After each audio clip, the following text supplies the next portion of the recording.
Hello friends, welcome back to my channel.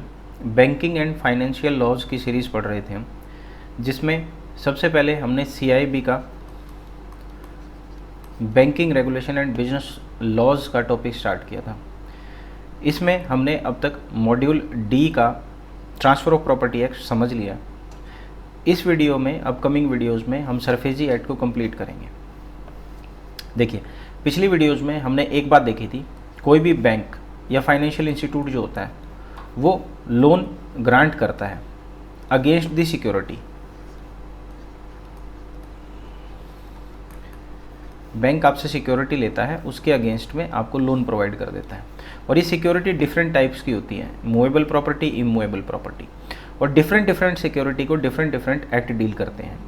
Immovable property के लिए हमने देखा था transfer of property act 1882 deal करता है। अगर पर्टिकुलरली बात करूं तो सेक्शन 58, जिसमें हमने डिफरेंट टाइप ऑफ मॉर्गेज के बारे में पढ़ा था। सिमिलरली हमने एक्शनेबल क्लेम्स वगैरह भी समझा था उसमें। तो इमूवेबल प्रॉपर्टी के लिए ये हमारी क्लैरिटी है कि ट्रांसफ़र ऑफ प्रॉपर्टी एक्ट काम करता है। सिमिलरली जब आपकी कोई गोल्ड लोन टाइप की प्रॉपर्टी होती है तो उसको आप प्लेज करते हैं, वो अंडर कॉन्ट्रैक्ट एक्ट डील होती है। सिमिलरली व्हीकल लोन्स और जो अदर लोन्स देखते हैं आप, उसमें हाइपोथिकेशन होता है। अब इन सारी चीज़ों में प्रॉब्लम क्या आ रही थी, over the period of time क्या हो रहा था कि कोई भी सिक्योरिटी को एनफोर्स कराने के लिए, मान लीजिए कोई प्रॉपर्टी के अगेंस्ट बैंक ने लोन दिया, इस प्रॉपर्टी को, इस लोन को जो बोरोवर है उसने डिफ़ॉल्ट कर दिया। और इसके डिफ़ॉल्ट करने से क्या होता है कि जब ये इस सिक्योरिटी को एनफोर्स करने जाता है, मतलब ये इस इमूवेबल प्रॉपर्टी के लिए रिकवरी के लिए जाता है या मूवेबल प्रॉपर्टी के लिए रिकवरी के लिए बैंक जाता था, तो उसको कोर्ट में लिटिगेशन डालना पड़ता था, सिविल सूट फाइल करना पड़ता था, जिसके लिए उसको बहुत ही ज़्यादा टाइम लग जाता था रिकवरी के लिए। तो इससे क्या हो रहा था, NPA माउंट होता जा रहा था और रिकवरी बैंक्स के पास आ नहीं रही थी। तो ये सारी प्रॉब्लम देखते हुए गवर्नमेंट सरफेसी एक्ट को इनैक्ट करती है, जिसमें एक राइट बैंक को देती है कि without the intervention of the court आप पर्टिकुलर सिक्योरिटी, जो आपके पास सिक्योरिटी इंटरेस्ट क्रिएट किया हुआ है बोरोवर ने, उसको आप सेल कर सकते हो without the intervention of court, ताकि सारी रिकवरी हमारी एक्सपेडाइट हो जाए। ठीक है। अब जो सेकंड बात इसमें आती है, प्रॉपर्टी किस तरह की। ये जो एक्ट डील करता है वो दोनों तरह की प्रॉपर्टी से डील करता है, इमूवेबल प्रॉपर्टी से भी डील करता है और मूवेबल प्रॉपर्टी, मतलब आपके पास दोनों ही राइट हैं इसमें, मूवेबल प्रॉपर्टी को भी सेल करने के लिए और इमूवेबल प्रॉपर्टी को। देखिए, ये जो वीडियो है ये इंट्रोडक्टरी वीडियो है, और इंट्रोडक्टरी वीडियो के ही इसमें सारे क्वेश्चन आंसर्स हैं जो आपके बुक में दिए हुए हैं। धीरे धीरे हर प्रोविजंस को हम इसमें क्लियर करते हुए चलेंगे। अब सरफेसी एक्ट जो गवर्नमेंट लेके आई, ये बेसिकली, इसमें आपको 3 वर्ड सुनने को मिलेंगे और तीनों ही मोस्ट इम्पॉर्टेंट हैं। सबसे पहले सिक्योरिटाइजेशन, सेकंड जो इसका पॉइंट है वो है रिकंस्ट्रक्शन, और थर्ड है इसमें एनफोर्समेंट ऑफ सिक्योरिटी। ये जब डेफिनेशन वाला पोर्शन कवर करेंगे, इन तीनों को हम डिटेल में समझेंगे। तो ये एक्ट प्राइमरीली डील करता है सिक्योरिटाइजेशन से, रिकंस्ट्रक्शन से और एनफोर्समेंट ऑफ सिक्योरिटी इंटरेस्ट से, और एक सेंट्रल रजिस्ट्री की बात करता है, मतलब सारा एक सेंट्रल डेटाबेस की बात भी करता है ये एक्ट, कि जो भी आप एक इंटरेस्ट क्रिएट करते हैं आप उसको रजिस्टर उसको करना होता है। किसी भी प्रॉपर्टी में आप एक कोई पर्टिकुलर इंटरेस्ट क्रिएट करते हैं। तो ये एक्ट आपका 21 जून 2002 को फोर्स में आया था और ये पूरे इंडिया में लागू होता है। तो इसकी जो एप्लीकेबिलिटी है वो है बैंक्स एंड फाइनेंशियल इंस्टीट्यूशंस पे, और थर्ड है आपका हाउसिंग फाइनेंस कंपनी, जिसको नोटिफाई करती है सेंट्रल गवर्नमेंट। तो ये तीनों पे के ऊपर आपका लागू है। ARCs पे भी ये एप्लीकेबल है। तो ये हो गया इसकी एप्लीकेबिलिटी। सेकंड, इसमें जो मोस्ट इंपॉर्टेंट चीज़ है और जिसके ऊपर आपका क्वेश्चन भी आता है कि ये एक्ट किस पर अप्लाई नहीं होता है, non applicability of this act. तो सेक्शन नंबर अगर आप 31 को देखेंगे तो उसमें आपको क्लियरली डिफाइंड है कि ये किस किस चीज़ पे अप्लाई नहीं होता है।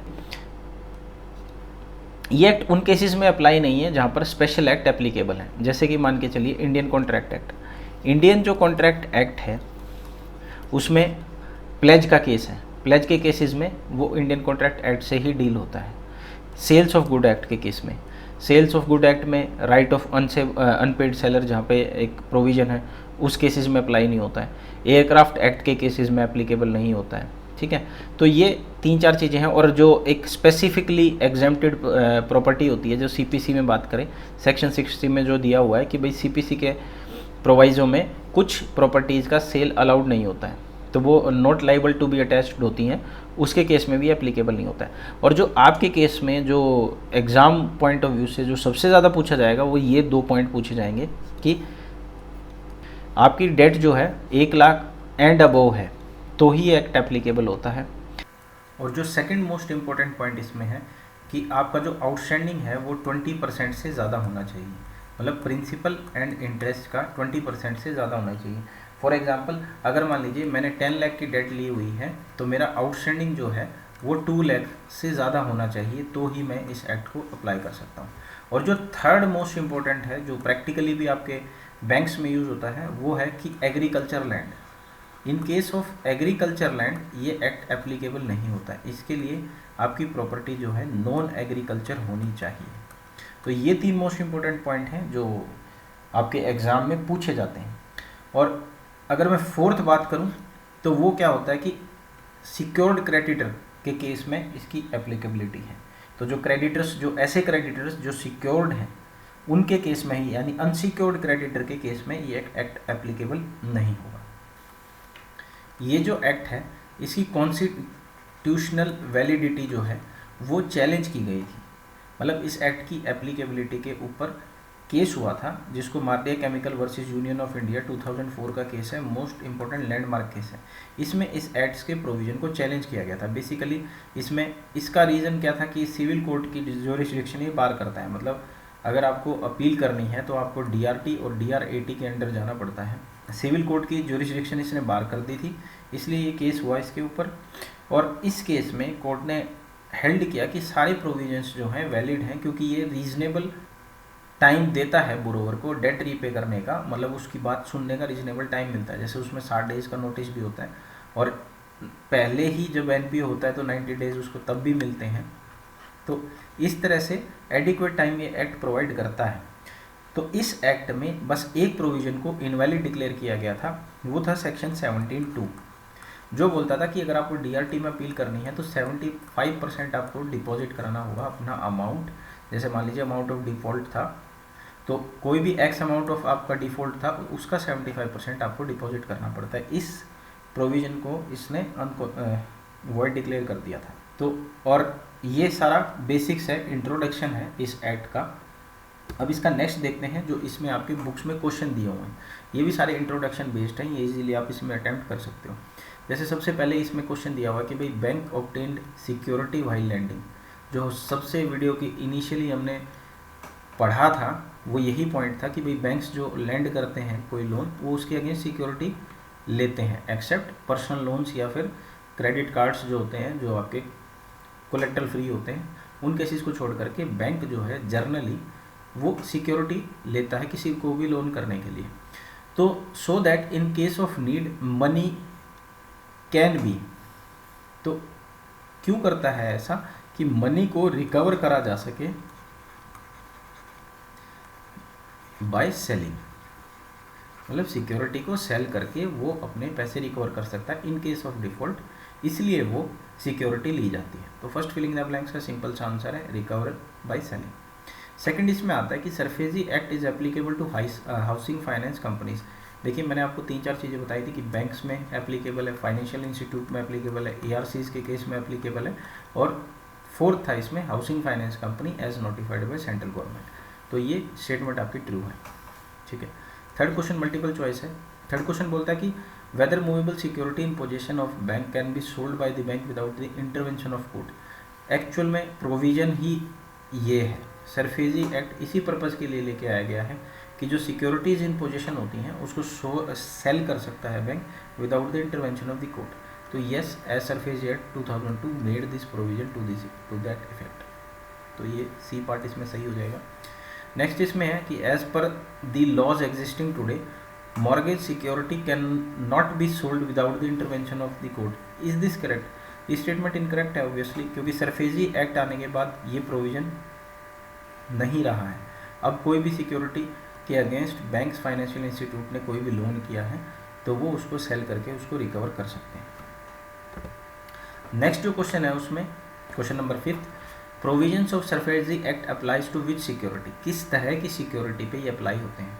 मूवेबल और immovable security, charge to the bank of financial institution, mortgage securities only, where the security interest are created for repayment of financial assistance given by the bank और फाइनेंशियल इंस्टीट्यूशन। तो शुरू की ही definition में यही बात आई थी, security interest create किया जाता है for the repayment of financial assistance, उसी के लिए प्रोविजन सरफेसी अप्लाई होता है सिक्योर्ड क्रेडिटर के केस में, जैसे हमने अभी लास्ट अभी पढ़ा था। और जो लास्ट पार्ट है, जो कॉन्स्टिट्यूशनल वैलिडिटी के ऊपर हमने समझा था कि विमार्डिया केमिकल 2004 का जो केस हमने अभी डिस्कस किया था, what did supreme court declare invalid? Entire SARFAESI act नहीं, क्रिएशन ऑफ सिक्योरिटी इंटरेस्ट ये भी ऐसा भी कुछ नहीं था, और फॉर्मेशन ऑफ रिकंस्ट्रक्शन कंपनी ये भी ऐसा कुछ नहीं था। एक कंडीशन थी 75% की, जो प्री कंडीशन थी डीआरटी में अपील करने के लिए, वो 17(2) का जो पॉइंट था उसको कोर्ट ने इनवैलिड डिक्लेयर कर दिया था। तो मार्डिया केमिकल में ये हुआ था। तो इस तरह से हमारे 6 के 6 क्वेश्चंस ये क्लियर हो गए हैं। इंट्रोडक्शन टू सरफेसी एक्ट इस वीडियो में हमारा कंप्लीट हो गया है। नेक्स्ट वीडियो में हमें डेफिनेशंस अंडर सरफेसी एक्ट समझना है 2002 में, जो सारी डेफिनेशंस है, जैसे कि मैंने जिक्र किया था कि सिक्योरिटाइजेशन, रिकंस्ट्रक्शन और एनफोर्समेंट ऑफ सिक्योरिटी, ये सारी चीज़ें क्या होती हैं, डेट की डेफिनेशन क्या होती है, तो ये सारी डेफिनेशन नेक्स्ट पार्ट में डिस्कस करेंगे। Security, secured asset, secured creditor, secured debt, interest, receipt, hypothecation, इस तरह की सारी डेफिनेशन, जो ओरिजिनेटर, ऑब्लिगेटर, इस तरह की जितनी भी आपकी डेफिनेशंस हैं वो नेक्स्ट वीडियो में डिस्कस करेंगे। और उसके बाद फिर हम डिस्कस करेंगे सिक्योरिटाइजेशन क्या होता है, फिर रिकंस्ट्रक्शन क्या होता है और एनफोर्समेंट क्या होता है। यानी जो एक्ट के 2 मेन पार्ट हैं, सिक्योरिटाइजेशन एंड रिकंस्ट्रक्शन, यानी सेक्शन 3 to 12, और उसके बाद आपका 13 जो मोस्ट इंपॉर्टेंट सब बैंक में देखते हैं, जिसको बोलते हैं 13(2) का नोटिस, 13(4), 14, सेक्शन 14, सेक्शन 17, ये सारी सेक्शन डिस्कस करेंगे जो फ्यूचर्स वीडियो आएगी। तो आई होप आपको आज का वीडियो समझ आया होगा, आपको एक इंट्रोडक्शन और एक क्लैरिटी हो गई होगी कि इस एक्ट की इनैक्टमेंट किस पर्पज़ के लिए हुई थी। आई होप आपको वीडियो को लाइक, शेयर एंड सब्सक्राइब ज़रूर करेंगे। Thank you.